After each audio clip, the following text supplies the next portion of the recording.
Next, Thandamudi Rajgopal Rao was an Indian weightlifter, bodybuilder, actor, sports administrator and coach. He won a bronze medal in the Asian Games of 1951 for weightlifting. He received many different titles like Mr. Asia in 1951. He was conferred with other titles like Handra Hercules, Indian Giant, Indian Tarzan, etc. His physique attracted people from all over India. Lambadi is a traditional folk dance from the areas of Andhra Pradesh and Telangana. It is mainly performed by Lambadis or Banjaras, a type of folk people or gypsies.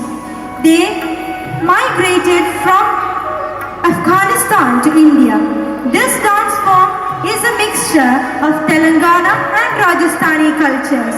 So with a big round of applause, let's invite the students of class 5 for this mesmerizing performance. Let's enjoy.